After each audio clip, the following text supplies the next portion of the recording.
Selamat pagi anak-anak terkasih, salam Fransiskus Pacebene. Baiklah, di pembelajaran kita kali ini, kita kembali membahas berkaitan dengan sistem reproduksi pada manusia. Oke, di video sebelumnya atau di pertemuan sebelumnya, kita sudah membahas materi berkaitan dengan sistem reproduksi pada laki-laki dan juga sistem reproduksi pada perempuan. Ya. Nah, untuk di materi kita yang sekarang ya, lanjutan dari materi sebelumnya, yaitu berkaitan dengan fertilisasi atau pembuahan ya, atau juga berkaitan dengan kehamilan. Oke, untuk buku paket bisa dilihat di halaman 7 ya, buku paket Erlangga. Nah, di sana ada di bagian B proses fertilisasi atau pembuahan ya. Jadi itu adalah topik materi kita pada hari ini. Oke, di pertemuan sebelumnya di video pertama dan kedua ya. Di video pertama ada saya minta untuk membuat membuat resume ya, tetapi itu hanya beberapa orang saja yang mengerjakan. Begitu juga dengan di video kedua, di sana ada 2 pertanyaan yang harus dijawab ya, tetapi yang menjawab itu hanya beberapa orang saja di setiap kelas, seperti itu. Oke, baik. Nah, kemudian untuk absensi, silakan absensi di kolom komentar saja ya, di kolom chatnya, berhubung karena absensi yang biasa kita gunakan lagi ada trouble ya. Jadi silakan absensi lewat YouTube saja. Nanti akan saya cross check satu-satu. Oke. Ya. Baik, kita akan lanjut di materi berikutnya, yaitu fertilisasi atau pembuahan ya. Ini nanti berkaitan dengan kehamilan ya. Oke. Nah, apa sih fertilisasi itu ya? Jadi fertilisasi ini adalah proses pembuahan sel telur ya, atau ovum oleh sperma ya, yang berlangsung di oviduk. Nah, kemudian ini bisa kita lihat di gambar ya. Ini adalah gambar bentuk sperma ya. Oke. Nah, jadi fertilisasi itu terjadi di tuba Fallopi ya. Fertilisasi itu terjadi di tuba Fallopi. Nih, tuba Fallopi ya. Fallopi ya. Jadi buat teman-teman yang masih salah dalam penulisan ini, silahkan diperbaiki ya. Ada di video sebelumnya itu ada yang salah tulis. Nah, kemudian sperma itu masuk ke dalam organ reproduksi perempuan, kemudian akan mencari sel telur. Ya, nanti akan kita lihat. Nah, kemudian apabila si sel telur ini, ya, si sel telur itu bertemu dengan sperma yang ini, ya, dia akan bertemu dengan sperma. Jadi ini sel telurnya. Ya, ini kita contohkan, ini adalah si sel telur dan ini adalah si sperma. Ya, ini si sperma. Jadi ada inti sperma, ada ekor. Ya, ini kepalanya. Ya, jadi ini seperti ini ya. Oke, jadi ini kepala, ini ekornya ya. Kemudian ini ada gaya dorong. Dari mana sih gaya dorong ini? Nah, itu nanti akan saya jelaskan ya. Oke, baik ya. Jadi apabila sudah bertemu dengan sel telur ya, maka kepala sperma itu akan masuk ke dalam sini ya. Jadi akan masuk ke dalam sini ya akan masuk ke dalam sel telurnya. Nah, sedangkan ekor sperma itu akan menempel di luar sel telur. Jadi yang masuk ke dalam ini ya sperma ini hanya kepalanya saja. Ya, jadi yang masuk kepalanya saja. Oke, ini bisa kita lihat ya.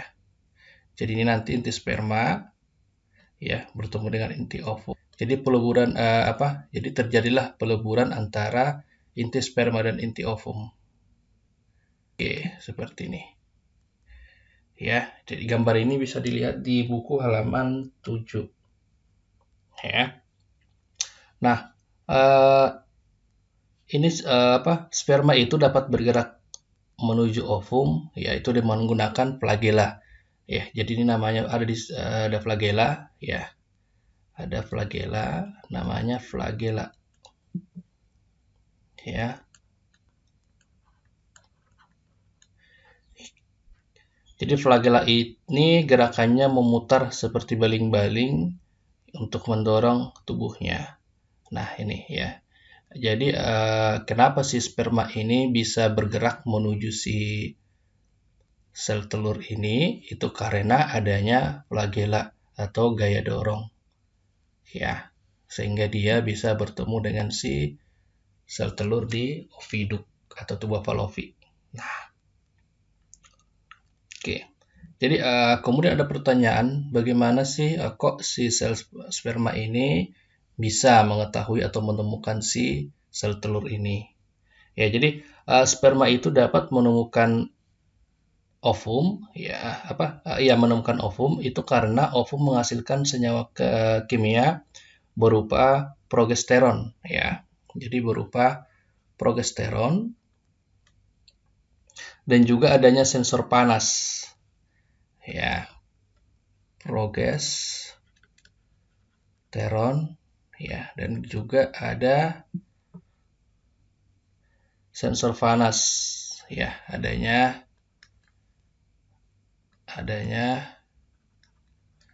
sensor panas, ya,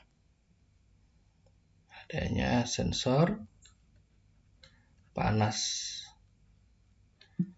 Oke, ya. Jadi sensor panas itu yaitu suhu tubuh Fallopi yang lebih tinggi dibanding suhu penyimpanan sperma. Ya. Nah, kemudian ini nanti ya hasil peleburan atau hasil fertilisasi ini ya itu akan berkembang menjadi embrio. Oke. Ya, dan kemudian nanti si embrio ini itu akan bergerak menuju rahim dan tertanam dalam endometrium ya atau implantasi. Nah, ketika si embrio tadi sudah menempel di dinding rahim ya. Nah, nanti perempuan itu akan mengalami yang namanya kehamilan. Oke, baik. Kita lihat di sini bagaimana proses embrio proses embrio hingga bisa sampai di dinding rahim ya. Jadi ini kita lihat yang pertama ya. Jadi ini ya. Jadi ketika si ovarium ini ya melepaskan ovum ya. Jadi ketika si ovarium melepaskan ovum yang sudah matang ya. Jadi kemudian dalam tuba Fallopi dia bertemu dengan si sel sperma ya dan terjadi pembuahan atau fertilisasi. Nah, ini dia. Ini ovulasi, kemudian terjadi fertilisasi dan kemudian di dalam tuba Fallopi ya itu kan mengalami pembelahan. Nah, kemudian ya, jadi hasil fertilisasi ini adalah embrio, namanya embrio. Ya, ini kita anggaplah si embrio ya. Embrio. Nah, si embrio ini selama proses menuju ke sini, menuju ke dinding rahim ya, akan mengalami pembelahan ya. Akan mengalami beberapa kali pembelahan, nanti akan kita lihat di slide berikutnya. Nah, kemudian ya, si embrio ini membutuhkan waktu sekitar 5 hari ya untuk menuju uterus atau rahim. Sekitar 5 hari menuju uterus atau rahim. Nah, kemudian itu pada hari ketujuh, ya pada hari ketujuh si embrio akan menempel di dinding rahim atau uterus. Nah, kemudian ya pada hari ke-12 itu kan terbentuk bagian-bagian tubuh, ya ada ektodermis dan kemudian ada endodermis dan juga ada mesodermis, ya. Jadi seperti ini. Ya, jadi ini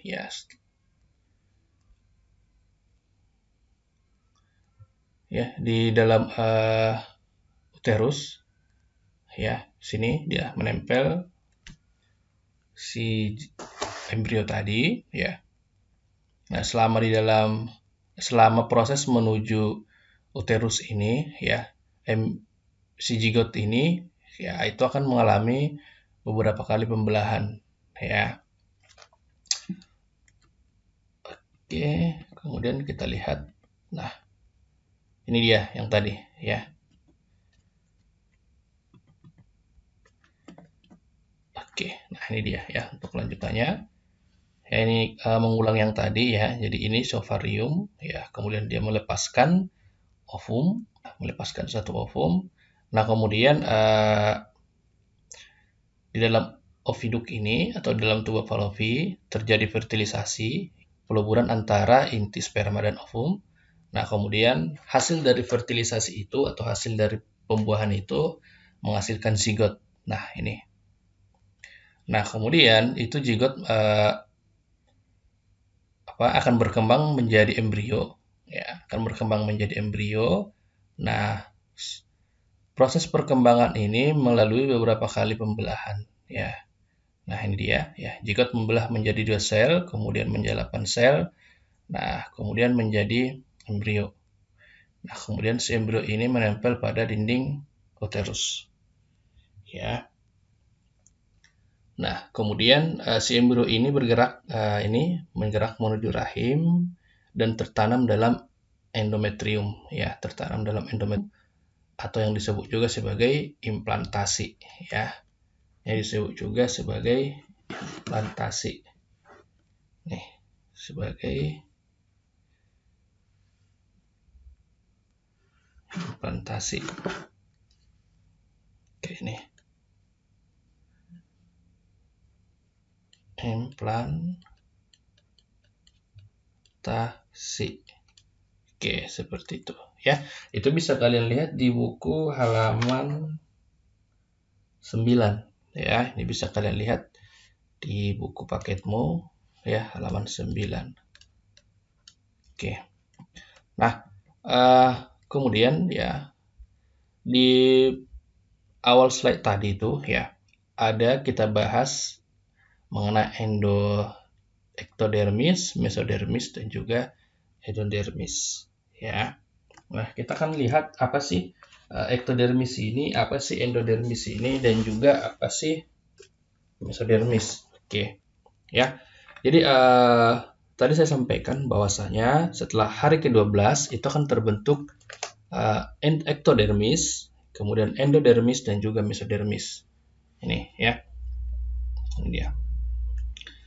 Apa sih ektodermis ini? Jadi ektodermis itu adalah lapisan luar. Nah, sementara endodermis itu adalah lapisan dalam. Nih, ya. Kemudian mesodermis adalah lapisan tengah. Ya, jadi kita lihat si ektodermis ini, ya, itu nanti akan membentuk kulit dan sistem saraf. Nah, sementara si mesodermis itu membentuk rangka, ada otot, sistem peredaran darah, sistem ekskresi, dan juga sistem reproduksi. Nah, sementara si endodermis itu sistem pernapasan dan juga sistem pernapasan dan sistem pencernaan. Nah, selain itu juga, ya, ada beberapa bagian-bagian lainnya, ya, seperti amonion, korion, alantois, kemudian ada kantong kuning telur, ya. Jadi kita akan lihat fungsi masing-masing, ya. Jadi allantois ini ya. Jadi si allantois ini itu berfungsi sebagai organ pernapasan dan sekresi. Ya, organ pernapasan dan sekresi. Kemudian si amonion itu sebagai cairan tempat embrio mengapung, ya, dan juga sebagai pelindung embrio dari guncangan dan benturan. Nah, sementara itu korion itu menyelubungi amonion dan juga kuning telur. Oke, ya. Jadi kuning telur ini itu sebagai tempat pembuatan darah, ya. Jadi ini adalah beberapa bagian-bagian ya yang terdapat di dalam embrio. Ya, ada berapa nih? Bisa lihat di halaman 9 ya, ada halaman 9 dan juga halaman 10. Bisa lihat di sana. Oke, ini dia ya. Kita lihat proses perkembangan embrio hingga terbentuk janin. Nah, seperti ini. Dan ini bagian-bagian yang tadi yang sudah saya jelaskan. Ya, bisa lihat.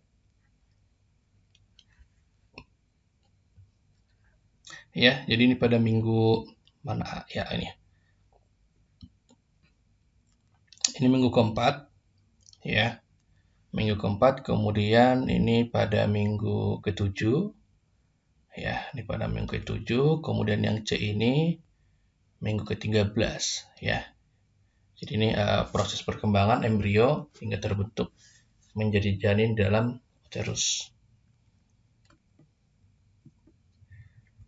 Oke ya. Nah, kemudian pada minggu 8 ya, organ tubuh itu terbentuk ya, dan juga pada minggu ke-8 ini sudah ada plasenta.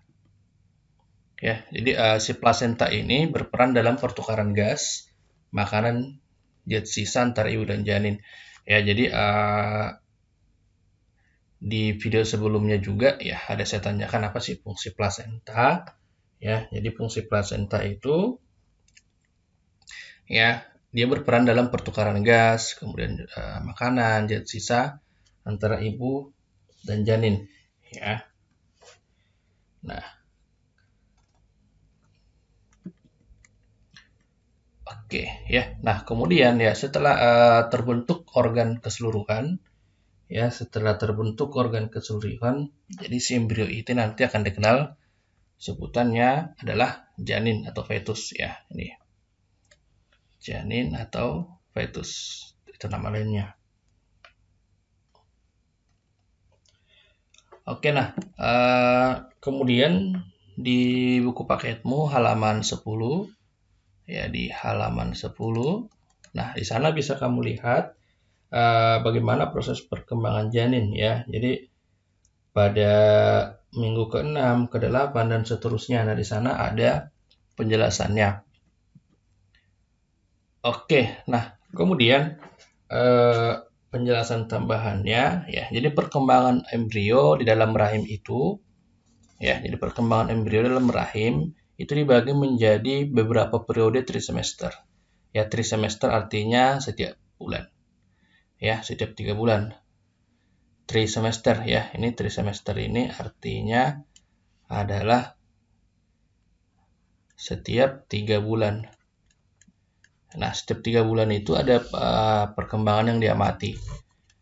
Oke. Nah, ya, bisa lihat ya, pada trimester pertama itu trimester pertama ya, jadi ini bentuknya ya. Jadi terbentuk hampir seluruh organ ya. Kemudian si janin masih sangat rentan terhadap radiasi, obat dan alkohol ya. Dan ini kondisi janinnya ya. Jadi di trimester pertama ini ya kira-kira ukuran embrio itu kurang lebih 7 mm ya, jadi sangat kecil. Nah, ini dia, bisa dilihat.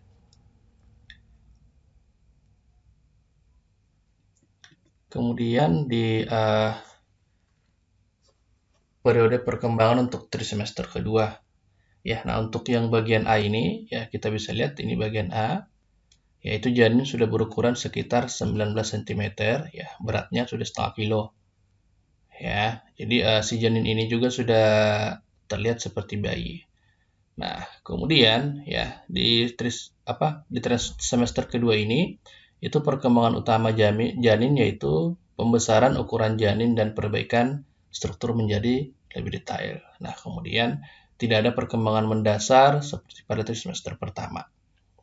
Nah, kemudian di trimester ketiga ini ya di bulan ke-9 ya 789 ya. Jadi terjadi pertumbuhan ukuran bayi yang sangat pesat ya untuk mendapatkan kekuatan dalam hidup dalam lingkungan luar. Nah, ini dia ya. Jadi di semester ketiga ini itu biasanya sudah kisaran si bayi akan lahir ya. Seperti itu ya. Jadi kondisi janin di sini ya. Jadi sistem sirkulasi, respirasi itu mengalami perubahan yang memungkinkan untuk bernapas dalam lingkungan luar. Nah, kemudian si janin mengembangkan kemampuan untuk mengatur suhu tubuh sendiri ya. Nah, pada saat lahir ya ukuran bayi itu sekitar 50 cm dengan berat sekitar 2 sampai 3 kilo. Nah, seperti itu. Oke. Nah, itu adalah beberapa penjelasan terkait dengan fertilisasi. Ya, jika nanti ada pertanyaan, ya boleh ditanyakan di kolom komentar. Nah, kemudian ya kita akan pertemuan terakhir ya lewat video itu kita akan membahas tentang pertumbuhan, kelainan, dan juga nanti bagaimana cara untuk menjaga sistem reproduksi. Oke, baik ya nanti di video berikutnya ya itu nanti akan ada saya tampilkan video ya bagaimana proses fertilisasi itu terjadi. Ya, ini kan hanya penjelasan, nanti akan saya tampilkan video bagaimana proses fertilisasi tersebut. Oke, baik ya. Jadi ini ya ada bayi kembar. Ya, jadi beberapa minggu lalu ya ada temanmu yang bertanya, "Pak, kok bisa ada bayi kembar? Itu bagaimana proses terjadinya?" Ya. Nah, jadi bayi kembar ini itu terbentuk bisa karena beberapa faktor ya. Jadi faktor yang pertama itu bisa karena usia si ibu ya. Kemudian yang kedua itu bisa karena adanya riwayat ya. Riwayat maksudnya adanya sejarah anak kembar dalam keluarga atau kemudian juga bisa karena perawatan fertilisasi. Ya. Perawatan fertilisasi kemudian juga bisa karena adanya bayi tabung. Ya. Nah, kemudian ya, jadi bayi kembar ini ya itu ada nanti yang disebut kembar non identik. Ini ada dia kembar non identik ya. Kemudian juga nanti ada dia kembar identik.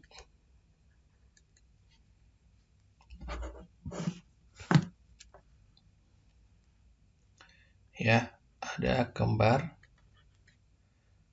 identik.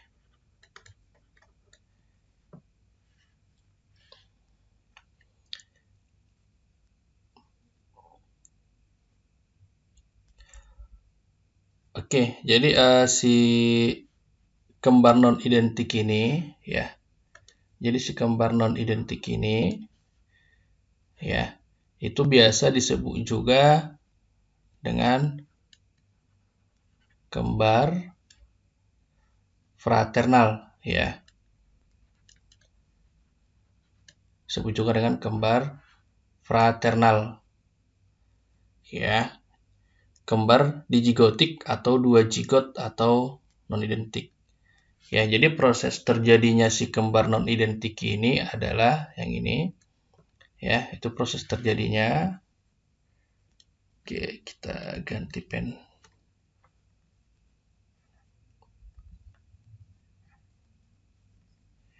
Oke, itu terjadinya si ovarium itu, ya, si ovarium itu melepaskan 2 ovum. Nah, kemudian ya, si 2 ovum ini dibuahi oleh sperma yang terpisah juga. Ya, jadi ada 2 sperma yang membuahi. Ya, ini dibuahi 2 sperma juga. Nah, kemudian si masing-masing embrio ini akan menempel pada rahim secara terpisah. Ya, dan juga nanti si bayi itu ya atau si janin itu tumbuh secara terpisah dalam plasenta masing-masing ya, dengan 2 kantung yang terpisah juga. Nah, seperti itu.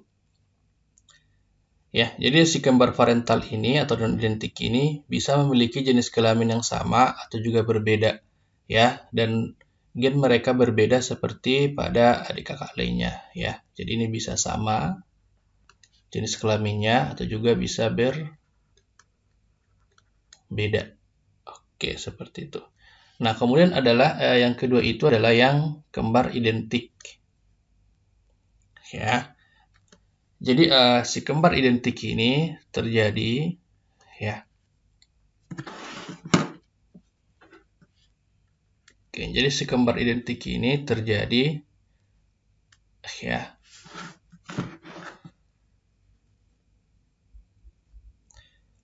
pada satu sel telur ini ya, sebut di sini ya, satu ovum dan juga dibuahi oleh satu sel sperma. Nah, loh kok bisa? Ya kan? Loh kok bisa? Nah, gitu. Ya. Jadi si sel telur yang sudah dibuahi itu terkadang dapat terbelah dalam beberapa hari dalam proses pembuahan. Ya. Nah, karena si kembar ini berasal dari satu jigot, maka sering juga disebut dengan kembar monojigot. Ya, atau bisa disebut juga kembar siam. Ya, bisa disebut juga dengan kembar siam. Ya.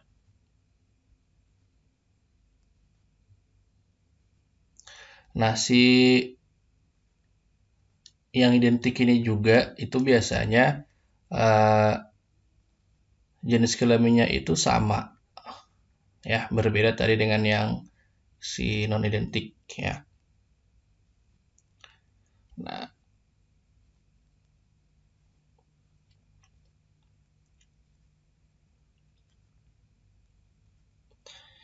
jadi itu adalah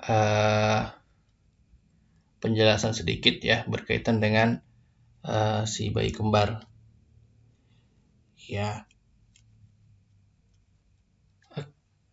Oke, ya, baik. Jadi itu adalah penjelasan berkaitan dengan si bayi kembar. Ya, itu penjelasan sederhananya dari materi kita. Ya. Nah, kemudian sebelum saya akhiri, ya, saya ulangi, kalau ada hal-hal yang tidak mengerti, silakan ditanyakan pada kolom komentar, atau nanti bisa dibuat rangkuman, nanti ketika kita sudah Zoom meeting, bisa ditanyakan. Nah, kemudian, ya, ada beberapa pertanyaan yang harus kamu jawab, ya, sekaligus nanti pengantar untuk materi berikutnya. Ya, jadi yang pertama itu adalah si hormon progesteron dan estrogen itu diproduksi di mana? Ya, ini mengingat materi-materi yang kemarin. Ya, jadi progesteron dan estrogen diproduksi di mana? Ya, progesteron, estrogen itu diproduksi di mana? Ya, diproduksi di mana? Nah, pertanyaan berikutnya itu adalah Apa yang dimaksud dengan ejakulasi? Ya, apa yang dimaksud dengan ejakulasi? Ya, apa yang dimaksud dengan ejakulasi? Nah, kemudian pertanyaan berikutnya adalah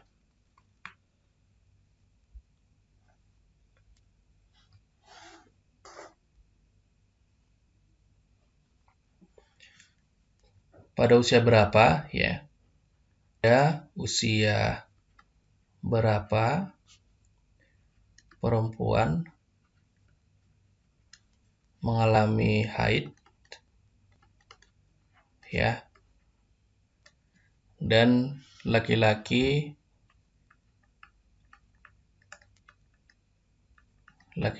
mengalami yang namanya mimpi basah.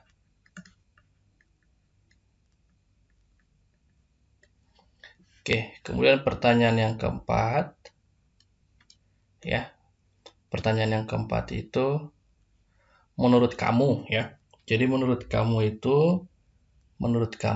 hal apa, ya, yang bisa jadi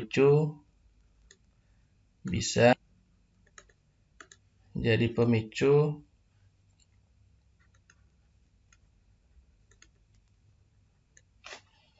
ya, yang bisa menjadi pemicu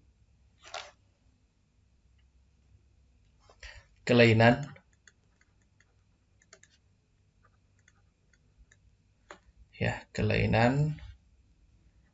pada sistem reproduksi,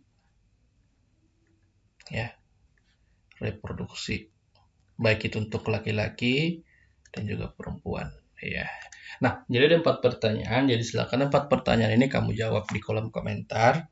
Ya, setelah selesai menyaksikan video, langsung dicari jawabannya, ya. Pertanyaan nomor 1, 2, pertanyaan nomor 1 itu materi sebelumnya.